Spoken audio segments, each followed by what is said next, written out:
Dale, buenísimo.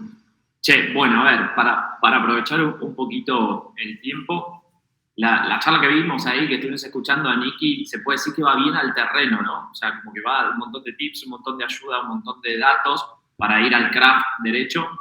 Yo voy a volar un poco más. Me voy a ir como a 10.000 pies de altura y voy a mirar como la industria del Conversational AI, así la llaman, la voy a mirar un poquito más de arriba en esta charla y como tratar de invitarlos a todos los que estamos acá que también véanlo de esta manera, pero también empecemos a pensar un poco cómo esto está a nivel interfaz cambiando y cómo nos está impactando en la manera en que diseñamos productos digitales interactivos, ¿sí? Que es un poco nuestra profesión de diseñadores de experiencias, cómo nos está impactando el diseño conversacional o el conversational AI.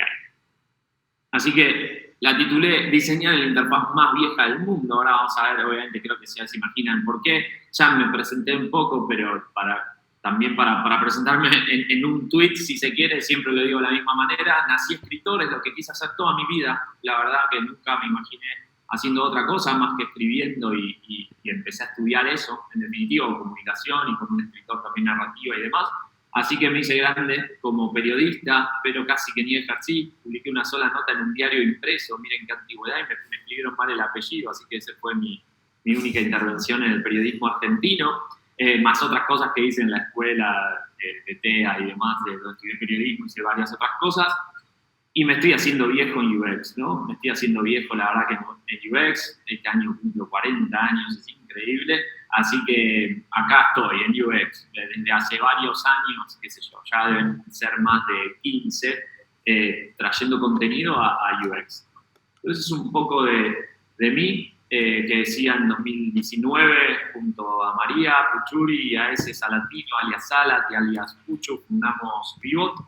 Justo estaba recordando ese momento, hay un thread de Slack sobre eso, impresionante, y estamos ahí como siguiendo un poco y construyendo esta compañía de diseño de experiencias conversacionales que venimos haciendo desde ese momento, empezando con chatbots, pero que eso para nosotros es ya la prehistoria, ¿no? Queremos como seguir avanzando en esto, a pesar de que los chatbots tienen mucho camino por recorrer y muchas cosas para hacer. Entonces mi charla va a ir un poco, vamos a recorrer un poco de historia también. Yo espero ahí el promedio de edad de algunos me acompañen, pero si no voy a tratar de recorrer contexto porque voy a hablar de algunas cosas viejas. Voy a hablar de algunas cositas viejas. Hace un tiempito leí algo de este académico ruso que se llama Lev Manovich. Es de estos académicos que estudian los medios de comunicación, sobre todo los medios de comunicación masiva, y que me encantan porque yo vengo ahí de estudiar ciencia de la comunicación en la UBA y estudiábamos mucho, ¿no? Cómo los medios de comunicación masiva impactan en la cultura, en lo social, ¿no? En el tejido social y cómo se van cambiando y cómo se van generando diferentes efectos. Y él dijo algo que a mí me interesó mucho, lo escuché en otro, citado por otro, pero que era Lev Manovich, este ruso, y dijo que el siglo XIX está culturalmente, o sea, definió la cultura, ¿no? La novela del siglo XIX definió la cultura de ese siglo. El siglo XIX está culturalmente definido por la novela. La novela del siglo XIX, para los que no se acuerdan mucho, hubo un auge incluso de la novela, era aburridísima, además era muy barroca en su momento. El siglo XX también empezó a haber un auge de la novela, pero el siglo XX trajo otras cosas como artefacto cultural, y él dice que el siglo XX está definido por el cine. Piensen en el cine y la invención del cine, lo que afectó la cultura, lo que impactó en la cultura, ¿no? Después vino la tele, obviamente empezaron Hollywood, las estrellas de cine en un montón de países, las películas, las temáticas, cómo lo social empezaba a estar acá adentro. Entonces, la cultura del siglo XX está definida por el cine, decía Lev Manovich, y la cultura del siglo XXI está definida por la interfaz. Que empezó obviamente en el siglo XX, esto no es tan a rajatabla, claramente, no hay un corte tan puntual. Pero mi pregunta acá es, ¿sabían que Lev Manovich dijo esto en el 2001? O sea, dijo esto en el 2001, ¿se acuerdan del 2001? Él lo dijo en este libro, The Language of New Media, pero El 2001 era para Argentina, era un lío Argentina, no sé Rusia en qué andaba, Argentina en un lío tremendo, por ejemplo. En el 2001, ¿cuál era la interfaz dominante? ¿Se acuerdan? ¿Dónde estaban en el 2001? ¿Se acuerdan el atentado de las Torres Gemelas, por ejemplo? Yo fui a la casa de mi amigo Nico a ver las noticias por internet, porque él tenía internet. ¿Y saben lo que hice? Imprimí las páginas, loco. O sea, imprimí las páginas de Clarín, era en ese momento, creo que La Nación también entré, y las imprimí porque era un acontecimiento histórico. Y estaba en internet, pero qué sé yo, ¿viste? La imprimí, tenía esa cultura. ¿Cuál es la interfaz dominante del 2001? La TV. Bueno, la TV tenía muchas, sí, pero a nivel internet, en la web, ¿cuál es la interfaz dominante? La conversacional. Una gráfica, ¿no? Ni siquiera web, o sea, no sé, páginas web. Nada, de hecho. No, había una web, ¿no? Ya existía la World Wide Web, Ahí va. pero era, en Argentina sobre todo también era como bastante, sí, era un 1.0, creo en el 2005 está la 2.0, la que empieza a ser, cambia, ¿no? De consumidores a prosumidores. Acá estábamos todavía en una web en donde nosotros hacíamos eso, imprimíamos la página, la consumíamos como consumíamos la tele, es el modo broadcast. Es un mensaje a muchos. La web 2.0 nos puso a nosotros, las personas, como usuarios de eso. Esto lo escribió en el 2001, pero él ya decía que la interfaz está definiendo de alguna manera la cultura del siglo XXI. Entonces, fíjense que venimos de una interfaz gráfica que nos tuvimos que inventar hace más de 40 años, anclada a todas las metáforas físicas, habidas y por haber. ¿Sí? Hoy seguimos abriendo ventanas, seguimos cerrando ventanas, mandando cosas o archivos a la papelera. ¿Sí? O sea, necesitamos un anclaje físico, un mundo conocido. ¿Por qué? Porque esto es parte de toda una teoría de la interfaz que dice que toda interfaz es la continuación de otra interfaz. El telégrafo fue una interfaz, el teléfono vino a complementarla, el cine, la tele, internet, todo toma algo de la interfaz que viene. Ahora, alguien tuvo que inventar la UI. Y ahí está esa discusión entre Apple y Microsoft, ¿no? Está esa discusión, es Apple el que inventó un poco la interfaz de ventanas. No existían ventanas. Antes, los más viejos nos vamos a acordar, yo estaba en séptimo grado y tenía que poner dir/w para listar archivos en DOS. No había Windows en mi escuela. No tenía una Apple lisa tampoco, ¿no? O sea, necesitábamos un anclaje metafórico porque tenemos escritorios, volver al escritorio, ¿sí? Bueno, todo tiene que ver con el mundo físico. Y esto nos lo tuvimos que inventar los que diseñamos interfaces, experiencias en interfaces. Entonces, desde esos comienzos, somos diseñadores de experiencias en interfaces gráficas. No somos otra cosa que eso. Ahora, fíjense que cada vez estamos hablando más con las máquinas, porque si bien estamos del lado del uso, en donde tenemos estos verbos, mirar, pulsar, tocar, desplegar, explorar, escribir, hablar, también elegir, todo lo que tiene que ver con lo cliqueable, lo tapeable, por decirlo de un modo, el anclaje físico de las cosas. Yo uso un mouse todavía, chiquitito, pero es muy bueno. Yo uso un mouse todavía, porque no me gusta tanto el trackpad de la Mac, solo si lo necesito. Tenemos el anclaje físico. El mouse encima es más viejo todavía, ¿no? Como artefacto. Los teclados de la máquina de escribir, el orden que tienen los teclados, ¿de dónde viene? ¿Es una interfaz vieja a principios del siglo XX o fines del XIX debe ser, si no me equivoco? ¿No? Entonces estamos en el modo del uso, ¿sí? A nivel de experiencias, hacia el modo de hablar. Hoy estamos hablando cada vez más con las máquinas y ahora vamos a ver, hay millones de ejemplos. Pero tiene una velocidad esto que es impresionante y por eso yo me estoy preguntando cuál es nuestro rol como diseñadores de experiencia, que nacimos bajo el paraguas, bajo el manto, por lo menos lo que tenemos edad, de las interfaces gráficas. Quizás hoy todos los diseñadores de experiencia o diseñadoras que se están sumando, ya es otro cantar. Y a mí me encanta pensar eso, porque lo mismo lo pienso con mis hijos. ¿Cómo es la relación de mis hijos que tienen 5 y casi 2 años? ¿Cómo va a ser la relación con las máquinas? Mi hija de 5, Amalia, habla con Alexa. El gordo, Pedro, que todavía no tiene 2, cuando vino Alexa a casa, antes de irse a dormir, le hacía así con la manito a Alexa. Y hoy la mira y hoy llega encima y la toca, así que no, pero no habla él toca. ¿Sí? Amalia habla y se enoja cuando no lo entiende, pone música, le gusta escuchar, no sé por qué, Encanto. ¿Vieron la película Encanto? La música de Encanto es divina, pero a ella le gusta escucharla en japonés. Díganme, estoy un domingo desayunando escuchando Encanto en japonés, no sé por qué, pero bueno, ella lo pone en Alexa y le encanta. Pero fíjense que estamos haciendo esto, ¿no? Estamos yendo hacia un mundo en el que cada vez usamos y hablamos las dos cosas. Entonces empieza como a complejizar un poco. Y la pregunta es, ¿realmente vamos a seguir pensando en que tenemos que diseñar pantallas? ¿Realmente vamos a seguir basándonos en la interfaz gráfica con todo el amor y el respeto que tengo en la interfaz gráfica? Vamos a ver que es una mezcla ahora. Porque están pasando estas cosas. Miren esto, a ver si lo vieron. Esto es muy divertido y es verdad que está pasando. Y tiene un comercial divino, pero esto es real, miren. Esto se llama el nuevo chiche de Amazon. Es una Alexa con ruedas. ¿Lo vieron? Tiene personalidad. Puede cambiar eso.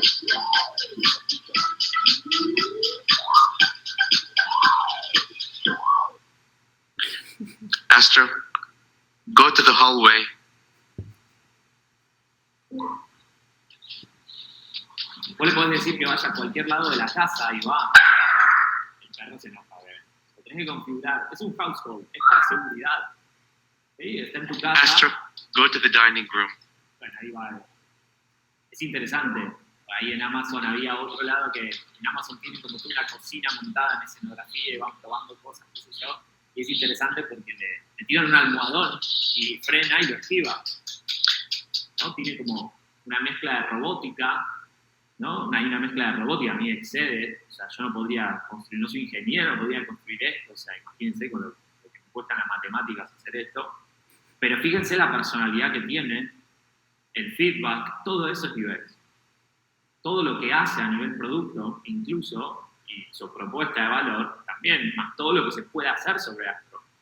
Podríamos hacer skills de Amazon en Astro, seguramente en un futuro.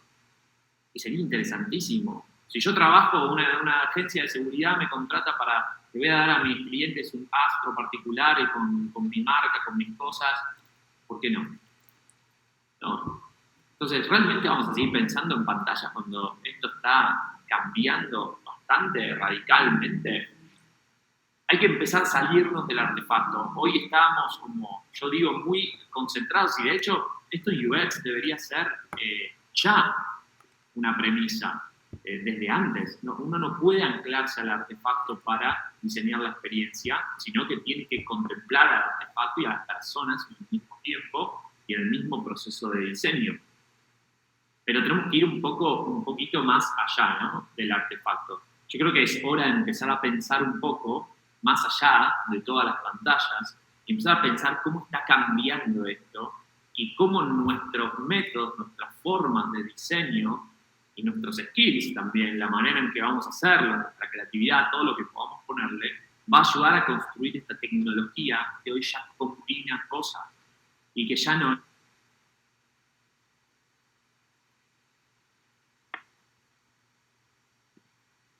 Se cayó, ¿no? No es solo a mí. No. Sí. Pensé Ahí que había va. sido No se yo escucha. porque estuvo fallando el internet, pero... Ahora sí, Ahí estás de nuevo, Emi. Sí. te quedé hablando solo mucho tiempo. No. Fueron 2 segundos, creo. Menos mal. Bueno, un poquito de recorrido. A mí me encanta esto de la historia. Me gusta leerla, pero no soy un gran devorador de historia, pero me gusta siempre porque tuve una buena profe en el secundario que nos enseñaba historia con mapas. Inviernici se llamaba, es lo que me acuerdo el nombre, el apellido me acuerdo. Y era muy así como mucha energía tenía además, y ella nos decía, es imposible estudiar historia sin un mapa y entender muy bien cómo se estaba configurando el mundo y qué pasaba, y ubicarte en el lugar y en el espacio, ¿no? Tener ese contexto. Entonces yo acá quiero hacer un poco lo mismo, no voy a usar un mapa, porque no tiene sentido las locaciones, pero sí como una suerte de algunas cosas que fueron pasando y que nos traen un poco a este paradigma de diseño que tenemos hoy, y que para mí hay que empezar a cambiarlo y que está cambiando en realidad. ¿Sí? A ver, esperen que me quedó. Tengo que volver. Ahí está. Vamos a cambiar. En el año 2000, o sea, si se quiere, en esa época en que Lev Manovich escribía eso, la interfaz predominante era el escritorio, el aparato predominante eran las PC, la computadora, seguía siendo un mueble la computadora. Acuérdense que en los años 50 las computadoras eran un mueble de verdad, entrar en una habitación. Siempre el abuelo de mi mujer me cuenta que él trabajaba en el Banco Provincia cuando vieron las primeras computadoras en Buenos Aires, las primeras computadoras, y ellos trabajaban en un sector de computadoras del Banco Provincia y era pleno verano, siempre me lo cuenta, y andaban con pullover, porque las computadoras se sobrecalentaban, eran muebles. Ellos estaban acostumbrados a las cuentas a mano y las computadoras empezaban a hacer cosas. En el año 2000 lo predominante era Windows. ¿Alguien llegó a usar Windows 2000? Igual no se perdió de nada, pero era la interfaz predominante. Tenía el pinball ahí, tenía. ¿no? ¿Cómo? Estaba el jueguito del pinball. Sí, tenía el Buscaminas, que es un clásico. Eso igual es anterior al Buscaminas. En el 2007, este señor y toda su compañía y todo su equipo cambiaron un poquito la industria, ¿no? Empezar la era de los smartphones. 7 años después de esto que estoy diciendo, empieza la era de los smartphones y acá cambian un montón de cosas. Empiezan las apps también, ¿no? Empezamos a hacer mobile. Y fíjense que en 2010, este otro muchacho, que era CEO de Google, en su momento, justamente en una conferencia de mobile, que se hace todos los años en Barcelona, dijo, de ahora en más, todos los ingenieros de Google y toda la compañía de Google está construyendo y diseñando en mobile first. ¿Sí? Y esto inauguró el paradigma en el cual seguimos. ¿Sí? No sé si coinciden conmigo en esto, pero seguimos en el paradigma mobile first, en interfaces. A nadie ya se le ocurre ni cuestionarlo. Pero en un momento, yo que lo viví en carne propia, nos lo cuestionábamos. En Meli se cuestionaba en un momento, y en un momento cuando vino Mobile First era una revolución, cuando empezó la aplicación en Mercado Libre, después Mercado Pago. Fue todo un tema. Pasaron 10 años, ¿no? Y seguimos en Mobile First. ¿Sí? Y de hecho, en el medio, entre eso, fíjense que 10 años, ¿no? Podíamos cortar, pero en el medio, entre 2010 y 2020, pasaron un montón de cosas que están cambiando el paradigma de lo que diseñamos. Empieza a desviarse, ¿sí? Hay una tendencia, hay un timeline nuevo en esta historia de aparatos, de computadoras, de teléfonos. Empieza a diferenciarse al punto de que empieza a haber una nueva era que viene de la mano de los juegos, si se quiere, y empieza a mezclarse un poco, porque no nace en el 2020, empieza mucho antes, de hecho viene de mucho antes. El primer chatbot dice la historia de 1966, era una cosa muy tosca. Entonces fíjense que para mí acá tenemos que seguir en el mobile first.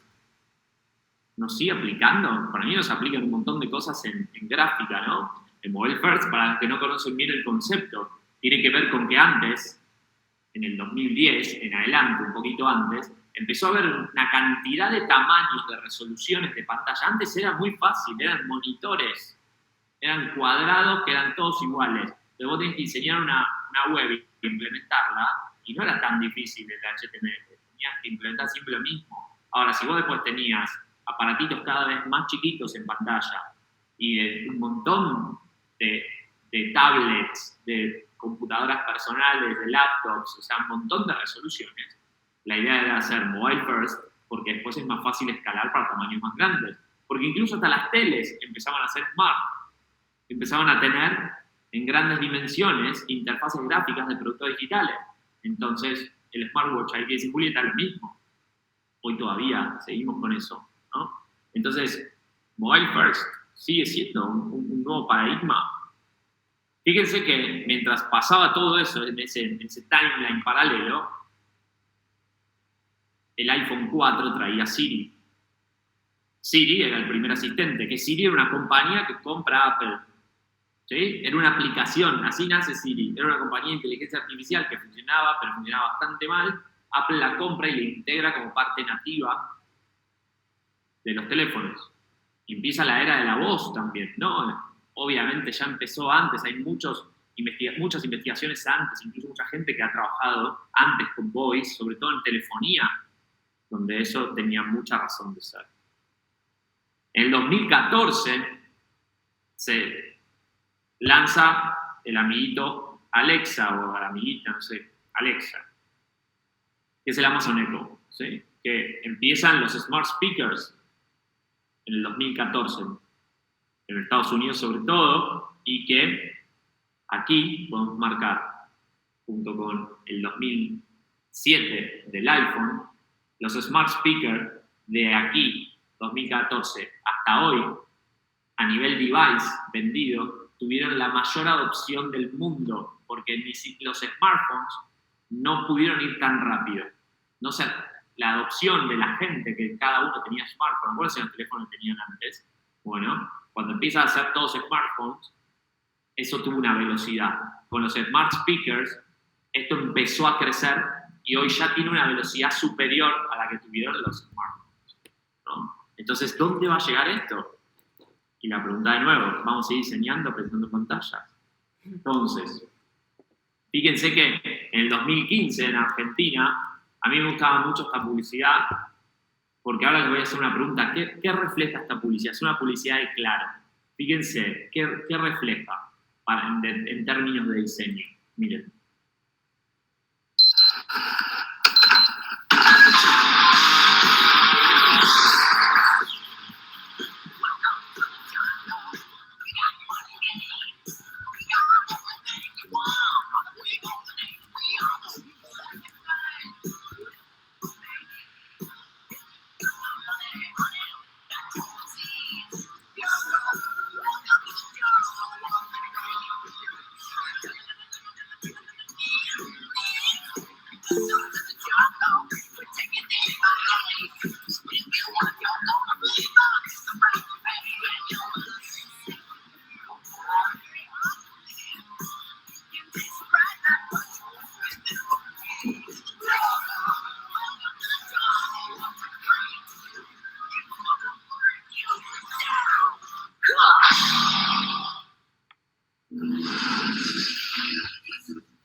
Me encanta ese detalle de próximamente 4G. Ya me parece súper viejo, ¿no? Emi, no sé si desde ahí vos ves los comentarios. Ah, Te leo. Porque ahí dijeron veo. un montón de cosas. Tipo, a nivel diseño dicen que como que les remitía acompañamiento y resistencia, el celu como extensión humana, al principio muchos cables, que Claro. todo lo que vivís vos lo vive el celular, objeto cotidiano e indispensable, que la mediatización ya no es a través de la tele, sino de la pantalla del celular, todoterreno irrompible, extensión de nuestro cuerpo, el celu para todo, extensión. ¿Y cuál es el denominador común de todo eso? En términos de diseño de experiencia, yo tengo que diseñar una experiencia para un celu y pasan todas estas cosas. ¿Qué tengo que tener en cuenta? Que todo se va a ver en una pantalla chiquita que le van a pasar un montón de cosas, desde agua hasta comida, hasta movimiento, romperse. Exacto. La vida, el La vida. contexto. El contexto. No es lo mismo, acá hay todas situaciones encima, ¿no? Uno hasta hace una volcada y se le cae el celu, el otro va en una lancha, el otro está cortando carne, el otro vende pescado, el otro va corriendo, el otro que espía a una persona, el otro filma una película, ¿no? Contexto. La vida, el contexto de las personas, en uso. A veces parece mentira, pero cuesta siempre como los tres componentes básicos de diseño de experiencias es tareas, objetivos, contextos. Personas. El contexto acá es clave. Ahora, esto en el 2015, todos pensábamos en mobile y había apps para todo. Queríamos hacer apps para todo. Todo podía ser susceptible de una app. Esperen que no lo voy a poner de nuevo, porque si no me encanta la canción. Stop. Pero en el 2015, en este timeline paralelo que trazó el Dr. Brown, se empezó a hablar de algo que hoy ya hay compañías de millones de dólares con esto, que se llama Conversational Commerce.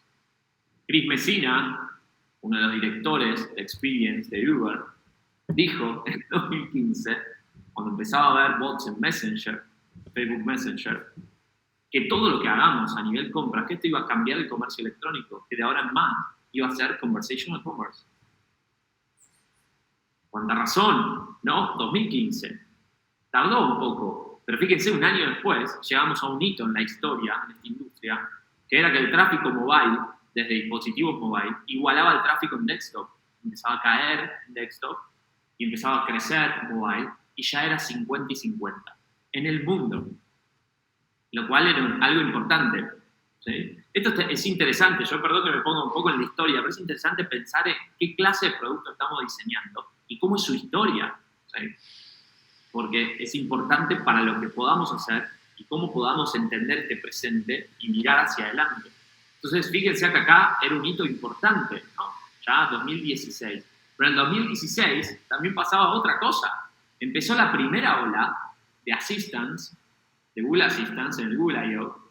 y de chatbots, porque Facebook abrió a los developers la posibilidad de meter cualquier bot en Messenger. Esto hizo un boom, hizo un hype.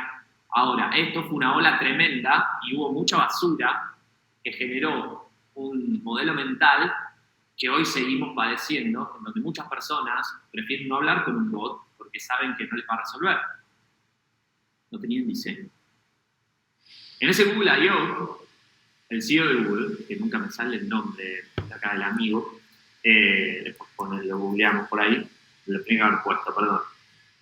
Presentó el Google Assistant por primera vez en base a toda la potencia que tiene Google, que venía del Mobile First y seguía en el Mobile First, que lo dijo su CEO anterior, Smith. En ese Google I.O. fue en mayo del 2016 y me acuerdo perfecto porque no fui.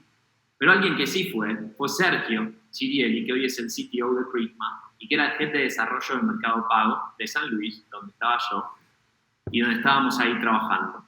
Y vino del Google I.O., él sí había viajado, y justo me agarró saliendo de una reunión y me dijo, hey, me dice, ¿viste las noticias? Y le digo, sí, como diciendo, hijo de puta, vos estuviste ahí y yo estuve acá mirando las noticias, ¿no? O sea, sí, vi el Google Assistant. Y me dijo algo que me marcó hasta hoy, y que yo siempre le digo que es el culpable que se nos haya ocurrido vivo, y que me dijo, el futuro es tuyo, my friend, me dijo. Esto, el futuro de experiencias, es de contenidos. Y eso hizo que me ponga con Sergio, palo y palo, encima nos sentábamos uno al lado del otro, así que estábamos bastante cerca, y nos pusimos a hacer lo que fue el primer bot de Mercado Pago en Messenger, una antigüedad. Pero nos empezamos a poner a hacer eso, y andaba, podías enviar dinero, podías ir a pagar a Pago Fácil, podías ver tu saldo. Sergio le puso esa imagen fulera, pero a mí me permitió pensar, él lo programó, y de hecho hasta le íbamos a conectar una API de Microsoft para tratar de leer tickets de Pago Fácil. En ese momento pasaba eso con Mercado Pago. La gente pagaba mucho por Pago Fácil y no se acreditaban bien los pagos. Había todo un tema. Bueno, todo esto nunca se convirtió en una prioridad en la compañía porque nunca entró dentro de ningún quarter ni nada, porque era una ola que había y todavía no aportaba mucho valor, pero a nosotros nos permitía hacer un montón de cosas y cambiar la cabeza, por lo menos la mía. Entonces, incluso a nivel contenido me empecé a preguntar un montón de cuestiones. En 2016. En 2017, Amazon lanza el Alexa con pantalla, básicamente, el Echo Show. ¿Sí? Que hoy está, yo tengo uno en casa, no de estos de First Generation, está buenísimo, ¿sí? Le falta un montón, me mata que no tenga cosas para Argentina, pero quiero desarrollar cosas ahí porque es interesante. Entonces fíjense esta historia, ¿no? Texto, en el 2000, 17 años después, estamos hablando con las máquinas que nos muestran una mezcla de voice y pantalla, en el medio hay bots, automatización, asistentes virtuales, los grandes de la industria metiéndose. No pasó tanto tiempo. Pasaron igual, unos casi 20 añitos. Entonces fíjense que este nuevo paradigma, si se quiere, esta línea de tiempo paralela, merece que mínimamente tachemos el Mobile First. Ya está. Mobile First es obvia, ya, además. Ahora necesitamos un nuevo paradigma, necesitamos algo nuevo acá que nos permita diseñar desde la unidad mínima para cualquiera de estos devices y cualquiera de estas experiencias que generan estos devices. Fíjense lo que dijo un ex CEO de Microsoft, que no son santos de mi devoción, pero tienen quotes maravillosas. Fíjense lo que dijo. Dice que estamos como saliendo, expandiéndonos del mouse y del keyboard, del teclado. ¿Sí? Estamos incorporando formas cada vez más naturales de interactuar, la interacción, el diseño de interacción, que es como el ABC, el diseño de UI, el UX y la usabilidad. ¿Sí? Estamos dando nuevas formas que involucran esto de tocar, de hablar, de hacer gestos. Acuérdense que no prosperó mucho, pero en un momento hubo televisores que los manejabas con gestos. Y eso le tuvo un problema de usabilidad, sobre todo cross-country, global.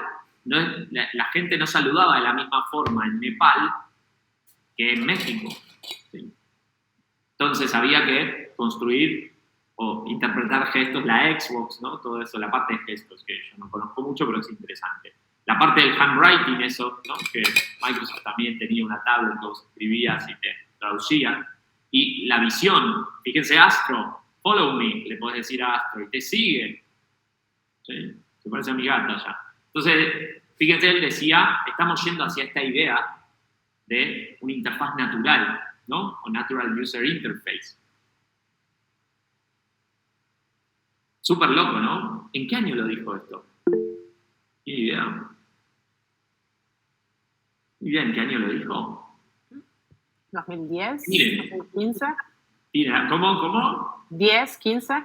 2010, Nicky, premio porque sí, lo dijo en el 2010. En la era del Mobile First. Empezaba el Mobile First, empezaba a decirlo Eric Schmidt, no sé si lo dijo él antes o después, creo que lo dijo él antes, tipo Almer antes, porque lo dijo en CES, que es ese evento que se hace en Las Vegas año a año, la Consumer Electronic Show, ¿no? Que es como todo un evento gigantesco, bien así como norteamericano.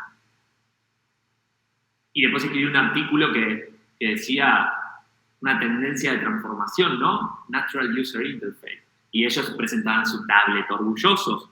Claro, empezaba a haber otra era la era del Mobile First, y empezábamos a relacionar, estuvo en la mente, decir, ¿cómo nos vamos a relacionar con la tecnología? De verdad, vamos a pensar en pantallas solamente, y gráficas, en metáforas de cliqueo, de botones, diseño de interacción, nada más.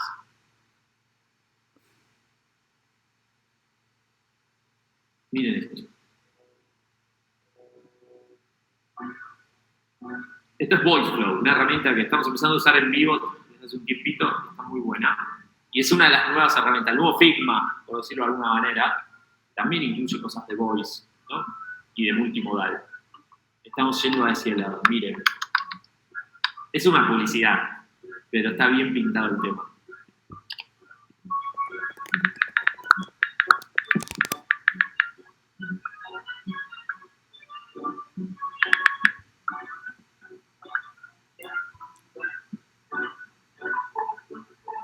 Expansión del mercado pago, ¿eh?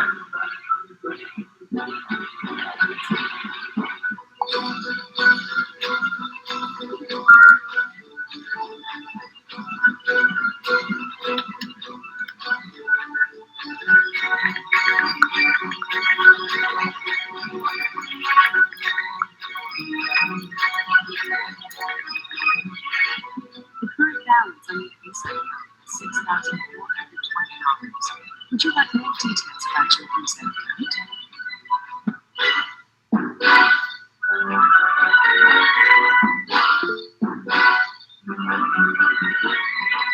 La música.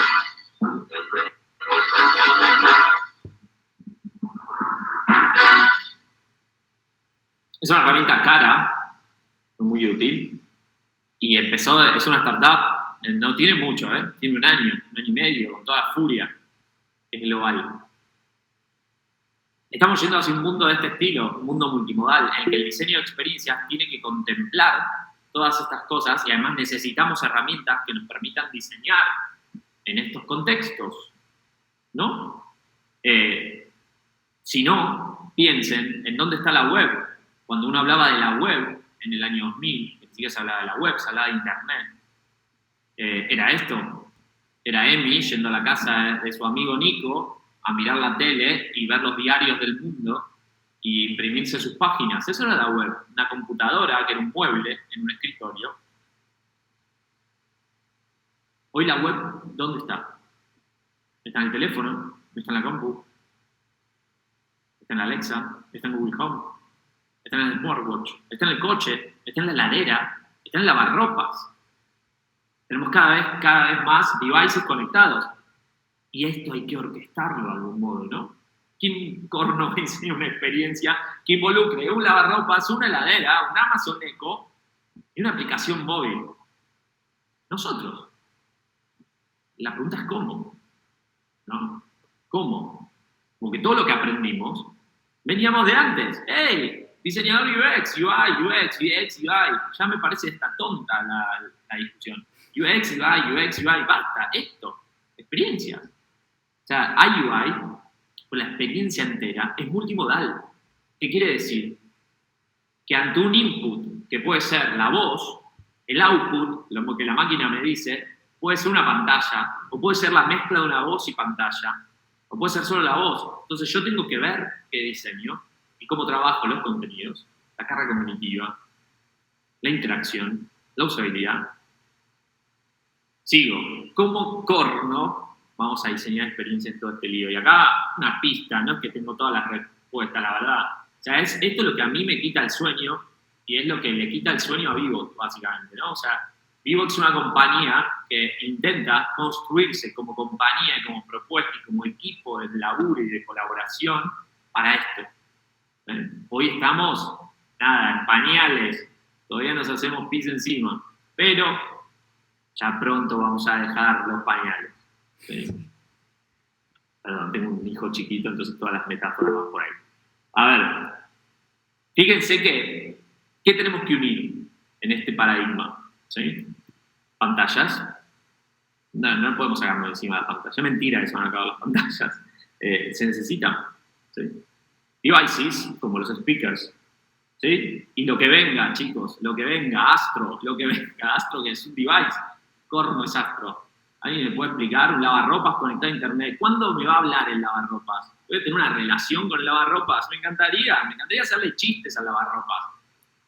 Hace un momento habíamos hecho para un lead, no es un cliente vivo, un retail de México, que vendía cosas de la casa, como por ejemplo purificadores de agua, y le estábamos proponiendo que las personas, cuando arman el purificador, escaneen un QR en el purificador y le habla a un bot en WhatsApp, que le iba a recordar cuándo cambiar el filtro y demás, porque hay que recordárselo y eso. Y la idea, y a mí me divertía muchísimo, pensar que el que te habla es el purificador.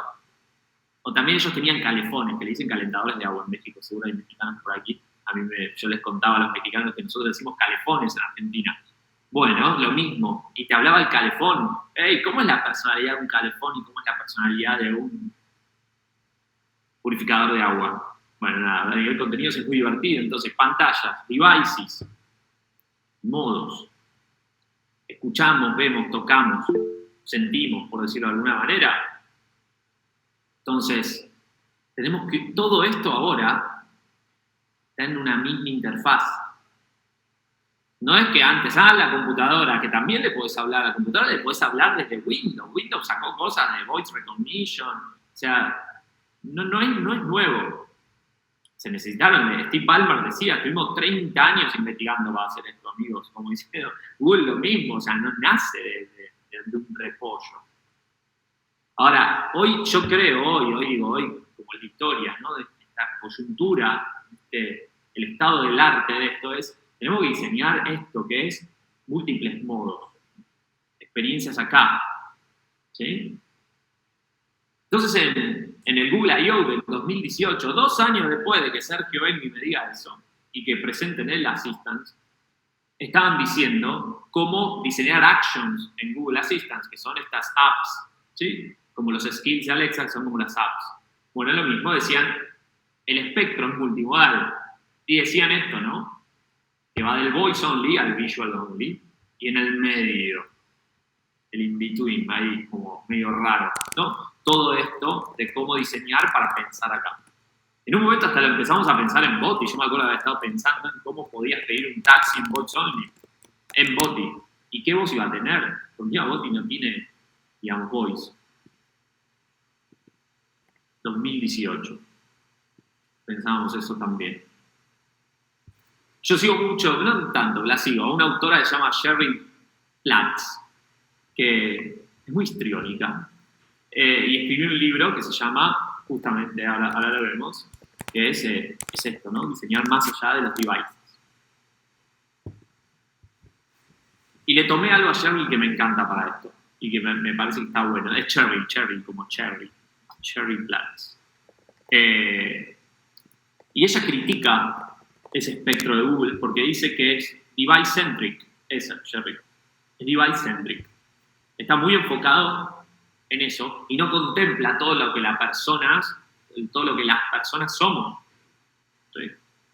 Entonces ella dice que hay dos dimensiones, ahí está el nombre, hay dos dimensiones claves y el título del libro, dos dimensiones claves, dice ella acá. Proximity, information density, dos claves, ¿no? O sea, ¿qué tan cerca vas a estar del device en cuestión, el contexto, y qué información vas a darle? ¿Cuánta? Por interacción. ¿Vieron que hablaban antes de los globitos, de cuánto puede llegar a tener un globito, 300 caracteres, etcétera, etcétera, etcétera? Bueno, imagínense cómo esto explota en diferentes devices y en multimodal. Entonces ella hizo este cuadrante que es interesante, en donde le va como dando un poco de nombre, de alguna manera es taguearlo, ¿no? Entonces tenés el adaptativo, el anclado, por decirlo así, el directo y el intangible.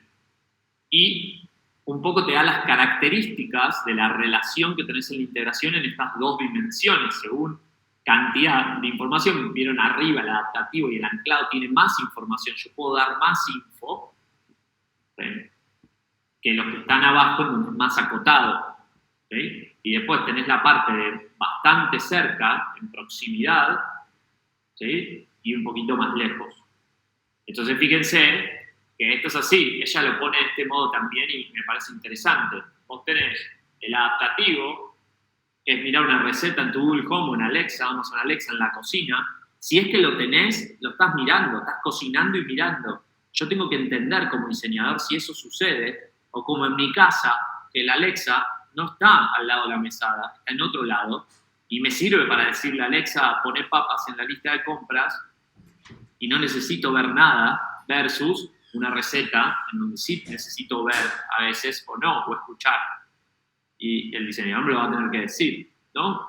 ¿Cuál va a ser esa interacción? Entonces el adaptativo. Me tengo que adaptar al contexto, ¿sí? Siempre, vamos a ver. Uy, me fui para... iba como volver en la presentación. El anclado, como el control remoto, o como cuando yo estoy en un Smart TV o en el Apple TV, al Apple TV le podés hablar, le podés decir que te busque, etc. Y tiene un control remoto mucho más intuitivo que el resto de los controles remotos que vi en mi vida. Está anclado, lo mismo la Xbox y demás, estás cerca del device, estás ahí nomás, ¿no?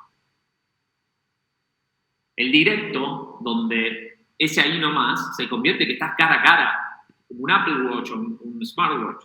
Tengo que estar ahí mirando, ¿sí? Estoy corriendo, voy a empezar, toco un botón o le hablo, digo, dale, empecemos, o empiezo y lo toma solo, ¿sí? No tengo un Apple Watch, así que no sé cómo funciona bien. Pero va por ahí, ¿no? Tengo una proximidad, el teléfono también está acá en esto, ¿no? Y después el intangible. ¿Cómo los nenes van a estudiar con un Amazon Echo? ¿No? Podrían preguntarle, están estudiando juntos, como acá en la foto, y le dice, no sé, ¿dónde queda Tanzania? No, le pueden preguntar, intangible, en el aire, la voz, no veo nada, apenas tiene feedback porque gira una lucecita y demás, ¿no? También necesita un feedback de que me está escuchando o de que algo pasó, o etcétera, etcétera, etcétera, ¿no? A nivel de usabilidad. Entonces, es interesante porque ¿qué es el punto que une a todo esto? El contexto. Volvemos al Welcome to the Jungle antes, ¿no? Antes, era como mobile first, ok, es mobile first, es una sola pantalla, es un contexto, el teléfono, puede haber miles, la vida misma, pero acá, Dios mío, explota, ¿no? Y falta el auto también, o sea, el auto entraría también en anclado, entra a otros contextos, ¿sí? Hace poco hablaba con un español que también está, Jesús, es bastante activo en las redes en LinkedIn, y que trabaja en Amazon Auto y también tiene que andar pensando ciertas cosas porque los que usan esto están en un auto. Por ahí hay un ejemplo divino en un Lamborghini, cosa que no tengo que tener alguna vez en mi vida, pero le podés decir que te mande un restaurante, o le podés decir que encienda las luces, por ejemplo. Vas manejando y en vez de tocar un botón, le decís, encender las luces, ¿no? El contexto empieza a ser la clave. Entonces, ¿cuál es el paradigma? Y para cerrar un poco, perdón si me estoy pasando un poco, pero ¿cuál es el paradigma que une todas estas cosas? La conversación. La conversación es lo que une todo. Si nos ponemos a ver, la conversación tiene muchas ventajas, porque primero, la conversación nace human to human. Digamos, es así. La conversación tiene esta característica, también tiene esta característica, human to machines. ¿Sí? Puedo operar como una interfaz. La conversación es una interfaz. Y a la vez, machines to human. Las computadoras me pueden responder. Pero no solo responder, entablar una conversación. ¿Sí? Es decir, seguir una trayectoria, tener un objetivo para algo, por un propósito. Entonces, fíjense que la conversación que tiene estas características nos permite, en general, interactuar, es decir, intercambiar cosas, ¿sí? Colaborar en pos de un objetivo común, ¿sí? Incluso compartir un entendimiento. Obviamente está mediatizado por el lenguaje, puede ser un idioma, puede ser otro, puede ser que incluso en el mismo idioma, como cuando los chicos te hablan de algo y vos no entendés nada, no sé a qué se refiere, uno se pone viejo, esas cosas, va a haber 1000 ruidos en la comunicación. Esto es comunicación pura, ¿sí? Interactuar, colaborar, hacer. La conversación me permite hacer todo esto, ¿sí?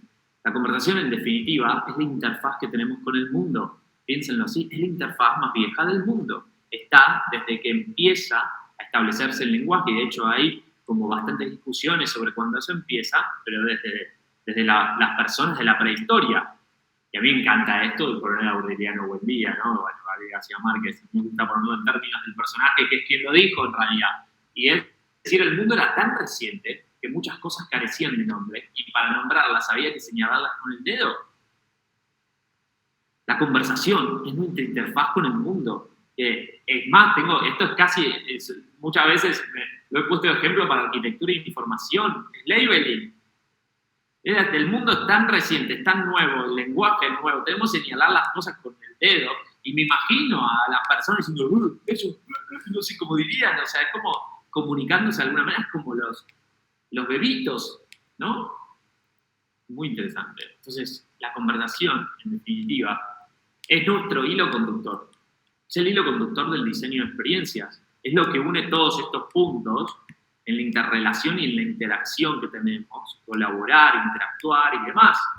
Entonces, si une cada uno de estos puntitos de la interacción, va más allá de los devices y los modos, porque es abstracta, es lenguaje, ¿sí? Esa es la capacidad que tenemos como seres humanos, de poder abstraer, de poder meter una interfaz entre nosotros que nos permite, como está pasando ahora en toda esta jam, interactuar juntos, ¿no? Colaborar, hacer cosas, cumplir nuestros sueños, nuestras metas, todo lo que queramos hacer. Siempre vamos a estar a una conversación de distancia, ¿sí? Entonces, trasciende los devices, trasciende los modos y no necesita aprendizaje. Eso es lo lindo, ¿no? También, porque es el lenguaje. Y lo aprendemos a medida que crecemos, ¿sí? Y no necesita un aprendizaje como lo necesita un sitio web. No necesita un aprendizaje como necesita una app, ¿no? Ya hay una interfaz que, por más conocida que sea la interfaz gráfica, y ya tiene esta metáfora tan anclada del mundo físico, ¿sí? Por eso la arquitectura de información también se llama arquitectura de información, tan anclada en el mundo físico. Visitamos páginas web, imagínense, no hay nada más físico que visitar algo, ¿sí? Entonces, acá no se necesita, es el lenguaje. No tengo que aprender las cosas, ¿sí? No tengo que aprender, yo salgo andando acá. ¿Sí? La máquina también me entiende mis intenciones, que es diferente a entender mis acciones. Yo puedo hacer acciones y que la máquina intente entenderme, pero no siempre me va a entender a fondo. Ese es un problema de diseño también. La intención es el procesamiento del lenguaje natural y se acerca un poco más a un par de clics en un botón. ¿no? Te acerca un poco más. Entonces, para cerrar, y si quieren abro preguntas, si me fui re mal de tiempo, perdón. Estamos bien. En este mundo multimodal. Pensemos en que hagamos lo que hagamos, ¿sí? Hagámoslo conversation first. Y todo lo demás se va a acomodar. ¿Sí? Bueno, hasta acá. Gracias. Yo les dije que era un poco volada esta charla. O sea, ahora los 30 minutos de corte va a ser para bajar porque no sé a dónde nos fuimos. O sea. Sí, si quieren lo vemos después sin problema. Sí, me fui. Me fui con el tiempo. No, pero nos fuimos a un buen lugar. Creo que estamos... a mí me está volando la cabeza, así que... Gracias. Bueno, cool. Sí, yo abro micrófono, perdón, para decir que me encantó la charla, como, no sé, súper inspiradora. Estuvo muy buena. Qué bueno, esa es la idea. Creo que, de verdad, digamos, el inspirador es lo que se viene, lo que está en realidad, no sé si decirlo lo que se viene, porque está ahí. Lo que pasa que, nada, diferentes países, diferentes realidades también, y en algunos lados se usan otras radios. Hay gente que usa Astro, que no sé qué está pasando con eso. Pero es raro. Ya va a empezar a haber más videitos en YouTube de eso, me imagino. Hay un par. Bueno, Floren, ¿qué hacemos? ¿Vamos a comer? Y después hacemos... Sí, voy a tirar acá ese link que tenés ahí, lo tiro acá para que si alguien lo quiere abrir. Estamos buscando... Eso sí, ahí. Ese es un bot humilde, muy humilde. Pero bueno, funcional. Estamos buscando conversation designers, writers, así que estamos en ese proceso loco, a mí me parece un proceso súper loco. Sí. Estamos en eso. Pero bueno, muchas gracias, Emi. Gracias, Nikki, también. Creo que cumplimos el propósito, me parece. Igual después les voy a pedir feedback a todos los que están conectados, pero esto de tener las dos charlas como algo súper técnico para aprender y dar como un primer chapuzón ahí a la pileta de los chatbots y después la charla volada de Emi. Así que gracias a los dos por eso. Y creo que eso, estamos y media. Así que dejamos las preguntas para después del break, las respondemos y hacemos el workshop. Que ahora ahí ya va a haber manos en la masa directamente. Perfecto. Dale, Bueno, No sé, ¿cuánto tiempo hacemos, Lore? 30 minutos. 30. Creo que sería a la 1 de Argentina. Sí. Bien. A las 11 de México. Y acá en España a las 5. 10 de México. 10 México. Chicos, yo matemática no. Somos todos comunicadores. Me siento en... Bien. Bueno, eso. Nos vemos en un ratito. Yo igual acá dejo conectado. Cualquier cosa me chatean acá o en el Slack. Que ayer también Lulo se estuvo sumando a todos en el Slack del estudio. Así que cualquier cosita chateamos ahí. Che, Floren, están Sí. pidiendo ahí en el chat el board de la charla, si podemos volver a pasar el